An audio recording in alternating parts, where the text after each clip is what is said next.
کارگاهی که الان خدمت شما هستیم یه سوله تقریبا صنعتی و یه سوله برای نقاشی و صافکاری.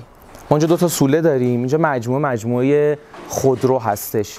دو تا سوله داریم، سوله صافکاری، سوله نقاشی. قبلا متعلق به یه برند دیگه‌ای بوده. از همین زیر مجموعه الان برای مشخصاً یک برند خودروی لوکس داره ستاپ میشه. سوله‌ای که خدمتتون هستیم هیچ بافتی به این شکل نداشت. همه فضاهایی که الان تخصیص دادیم بهش فضاهای مربوط به خود عملیات نقاشی هستش. حالا یکی دو تا فضایی مثل انبار، مثل فضاهای جانبی که کاربرانش و کارکنانش استفاده بکنن کنارش هستش. همینطور که میبینید خطایی که روی سقف میبینید اینا دریچه های اگزاسته، اینا خروجی های اگزاسته. مشابهش هنوز این سمت هست، اگزاست قدیمی اینجا بوده. مثلا به خدمت شما بله همین دریچه ها رو نگه داشتیم. حالا نکته همینه، ما کار اصلیمون و تخصص اصلی مجموعهمون کار بازسازی هستش و کنار مجموعه های دیگه که قرار میگیریم مشخصا کار بازسازی رو برای فضاهاشون انجام میدیم. اینجا قبلا یه مقدماتی از فضایی که قرار کار بشه برای نقاشی رو داشته، برای همین ما سعی کردیم اونا رو حفظ بکنیم که هزینه‌هاشون رو بیاریم پایین.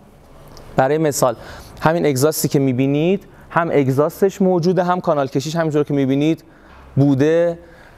قسمت کانال‌های کولر رو ما داشتیم که فقط ادامه دادیم آوردیم پایین، یعنی همه تلاشمون رو کردیم فضا رو، اون زیرساخت تاسیساتش رو حفظ بکنیم. قدم اول قبل از اینکه ما به فضا دست بزنیم برای هر تخریبی از ناظرین و مشاورین تاسیسات مجموعهمون گروه ها رو آوردیم اینجا مستقر کردیم، زحمت کشیدن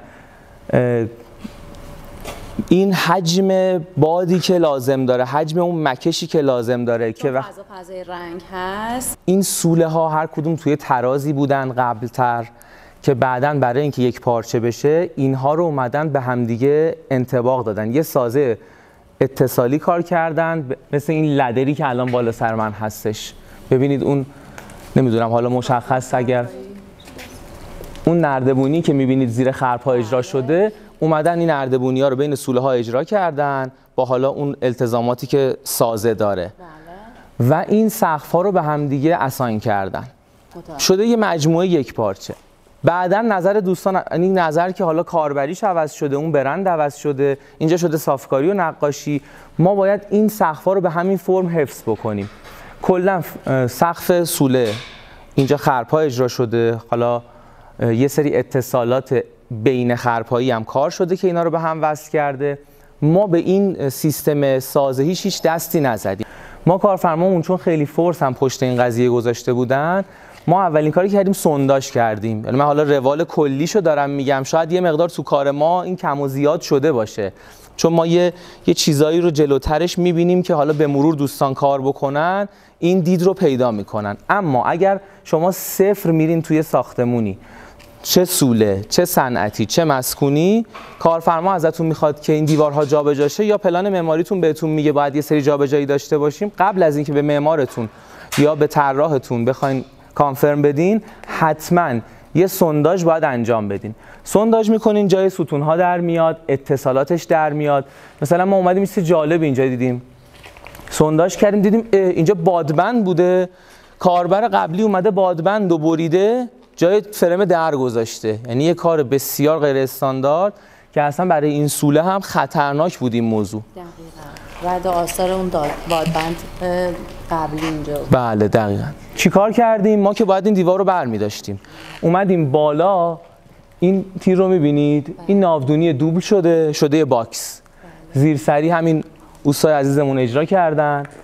این دهنه‌ای که می‌خواستیم تخریب بکنیم رو تا انتها ببینید از اون تیر شروع شده، از اون ستون شروع شده، روی این ستون، این یکی ستون و ستون انتهایی. یعنی 3 تا دهنه رو بله 3 تا دهنه رو یه تیر انداختیم براش، بعد اومدیم از بالا بادبندیای اون بالا رو اجرا کردیم. فن مهندسی به این رسیدیم که این کار رو انجام بدیم.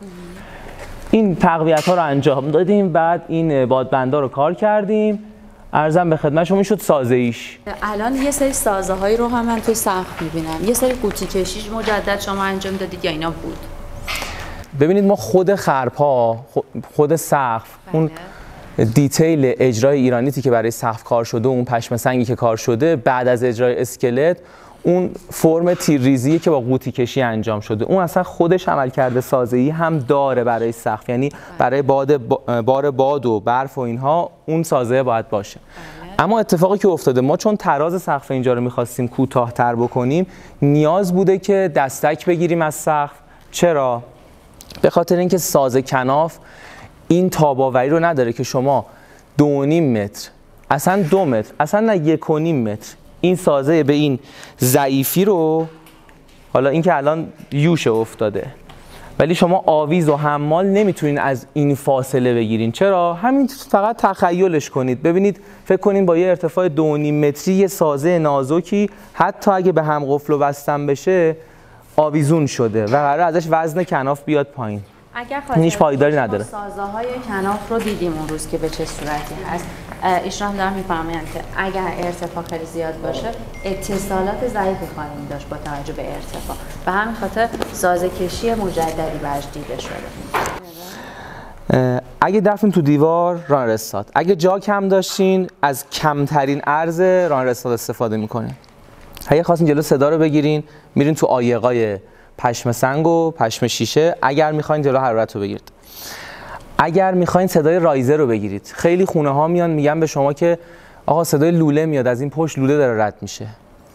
اول سونداژ کنید. سونداژ میکنین به لوله نزنید، حواستون باشه که از کجا سونداژ میکنید. اگه بزنید به سیخ زن اون لوله کل اون ساختمون رو خوابوندین. اول بدین رویه، اگه گچیه یا هر متریالی هست بردارن، ببینین زیرش لوله کجا رد شده، از قسمت دیگه سونداژ بکنید. بعد زحمت بکشید که خرابش بکنید، ران رستاد کمترین عرض رو بخوابونید، پشم سنگ و پشم شیشه یا پشم شیشه بذارید، روشو با کناف ببندین. ترجیحاً دیتیل صداگیریش اینه که 2 تا کناف بذارین.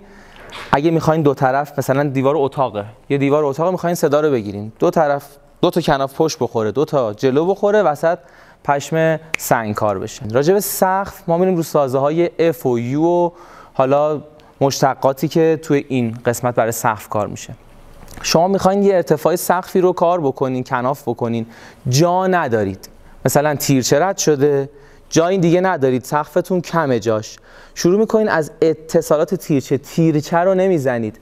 تیرچه رو بزنید همسایه بیاد ببینه، همونو شکایت بکنه، 110 کارتون رو میخوابونه، اصلا میان شما رو بازداشت میکنن، بعد ارجاع میدن به نظام مهندسی و دادگستری و اینا و خیلی کارتون پیچیده میشه.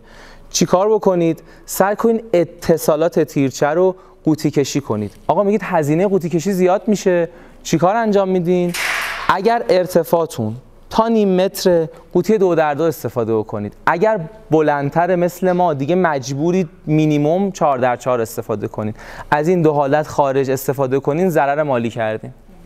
ما چرا اینجا این شکلی قوطی کشی کردیم؟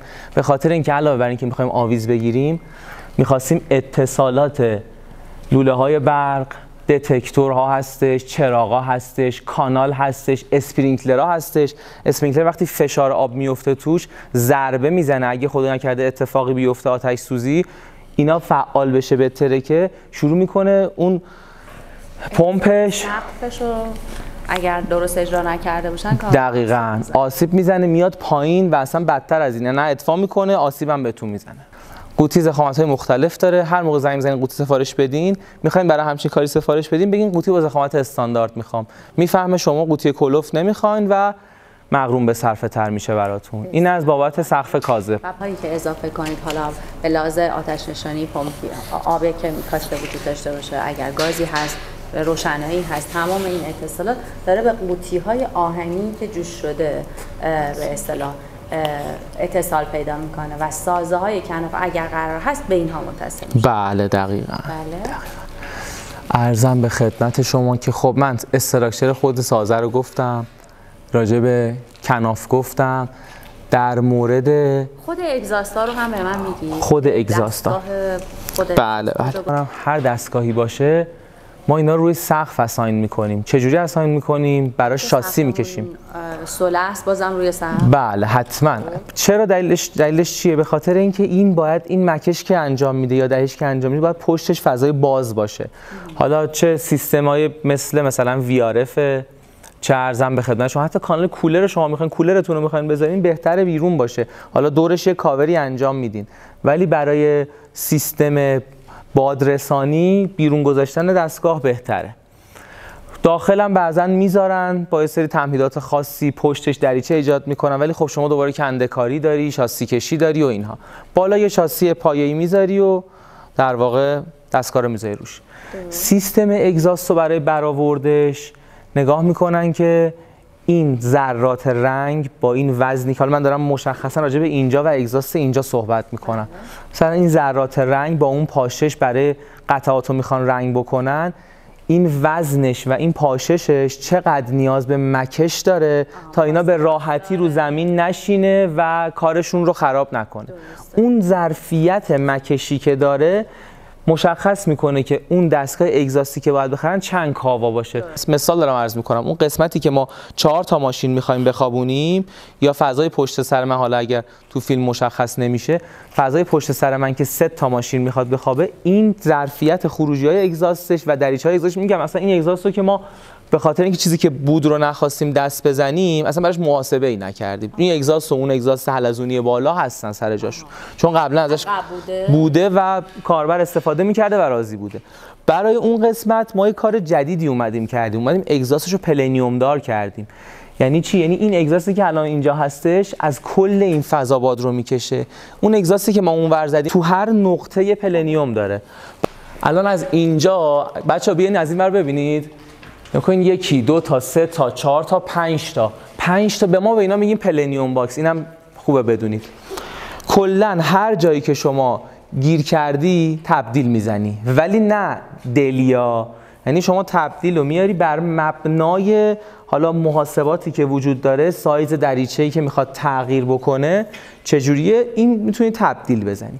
ببینید اینجا الان 4 تا 5 تا خروجی خورده، این خروجی ها پشتش به یه پلنیوم بزرگ خورده، یه تیکه کرده.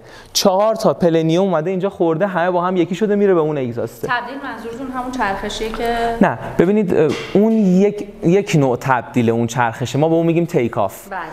این تبدیلیه که ریسایز میکنه، از مثال دارم میگم 1 و 1/2 اینچ از مثلا 5 اینچ میکنه به 10 اینچ. از 10 اینچ میاره میکنه به 3 اینچ. تبدیل در واقع دبی اون بادیه که حالا چه مکش میشه چه پرتاب میشه. ولی روشن کنین کارفرماتون رو، بگین ببین این سقف کار شده. اول برید خودتون با تراز لیزری چک بکنید، ببینید که آیا واقعا این سقف تراز کار شده. شاید روز اول خراب کار شده، شاید به مرور اومدن جای هالوژن در آوردن، یه حمالی رو بریدن، اون قسمت شکم داده. شما اون وقت دوباره نقاش میارید، نقاشتون کار میکنه، یه مدل نوری به اون سقف میدین، کارفرما میاد میگه اینجا چرا موج داره، شما میگی من اصلا فکر نمی‌کردم همچین چیزی باشه. یعنی اگر میرید جایی کناف داره، من باشم ترجیح همینه که اون کناف رو باز کنم، حالا حداقل پنلاشو سالم درارم، سازش رو یا اصلاح کنم یا سازه رو بریزم سازه جدید کار کنم. کاری که اینجا ما انجام دادیم، به خاطر اینکه روز آخری که میان ازتون کار تحویل بگیرن اصلا کسی یادش نمیاد که شما گفتم بهتون این خراب سقفا، میگن نه آقا این رنگ خراب شده. و اینجوری هم هست که نقاش نتونه میگه کنافکار نتونسته، کنافکار نتونه میگه جوشکار نتونسته، همه گردن هم میندازن. روز اول تراز لیزری همه چی رو چک کنین قبل از اینکه هر سقفی رو تحویل بگیرید. اگر پشت بامه، اگر طبقه 4 هستید، اگر مثل اینجا سوله است و میدونید در معرض بارش باران هستش، اول چک کنید. شما نمیتونین بارون مصنوعی ایجاد کنین که نهایتا با یه شیلنگ آب بگیرید ببینید که اون سقف ایراد داره یا نه. به کارفرما بگین سقفتون ایراد داره همون اول، که بعداً از شما میخواد تحویل بگیره نگه شما آسیب زدی اومدی سقف کنافو کار کنی یه بلایی سر سقف من آوردی. لوله هایی که بالای سر من میبینید که رنگ اخرایی ضد زنگ اخرا بهش خورده، جزوی از سیستم اطفاء حریقه. ازش انشاب گرفته میشه و بهش اسپرینکلر نصب میشه که در درجه حرارتی، بعضیاشون حالا دودی هم میگیرن، در درجه حرارتی جیوش میترکه و اسپرینکلرش فعال میشه، آب میپاشه و عملیات اطفاء حریق انجام میده.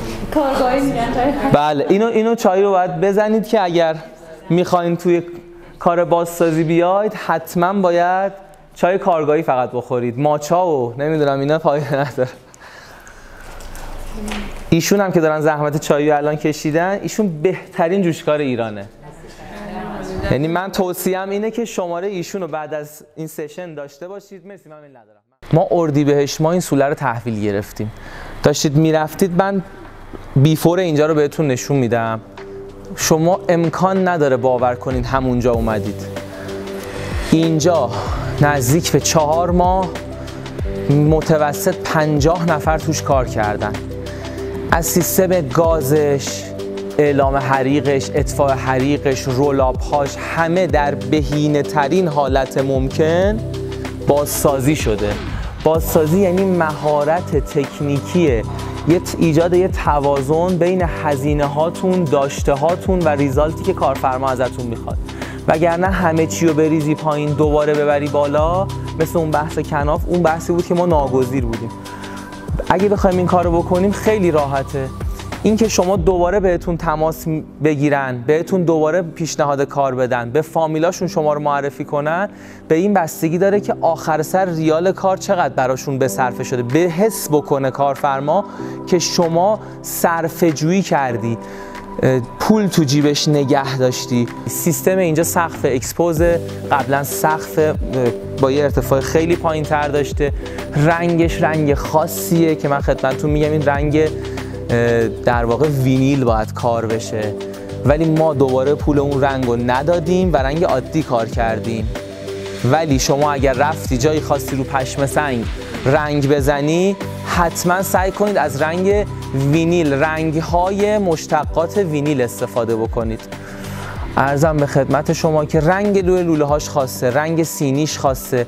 شما روی سینی برق هیچ وقت نباید رنگ اکریلیک بزنید، باید رنگ‌های پلیورتان بزنید. روی کانال باید رنگ، روی ورق گالوانیزه رنگ پلیورتان. این که چه رنگی به چی میزنید خودش هزار داستان داره. اما بعدش برای اینکه یک پارچه بشه کار، بعد از اون رنگ‌های پلیورتان و وینیل و غیره، ما دوباره اومدیم روی اون پلیورتانه یه رنگ آکریلیک زدیم. رنگ اینجا پیسوله‌ای کار شده. قلتک نزنید روی کاری که بیسش سیمان کنتکسه، با قلتک کار نکنید، موجو نشون میده رو دیوار. این مطالعات قبل از اینکه شما فضا رو تحویل بگیرین، چرا اینجا آفتابیه، 2 تا مهتابیه، یه آفتابیه، اون بر یه مهتابه شده، یه آفتابی، 2 تا مهتابی، دوباره اینجوری. تخصصش که چه میزان نوری لازم داریم و چه دیالوکسی باشه، رنگ نور چی باشه، کلوین نور چی باشه، هم تحقیقات شد یا برای همه چیز. ببینید دیوار پشت سر رو که میبینید، این اتاق دیوارش تمام سیمان شده. دیوار سیمانی که براتون اهمیت داره که فاینال کار چطور بشه. ببینید من پشت آشپزخونه رو همیشه خودم سیمان میکنم، هزینه کمتره، سریعتر انجام میشه، برای من مهم نیست، رنگش هم که نمیخوام بکنم، میره پشت کاشی.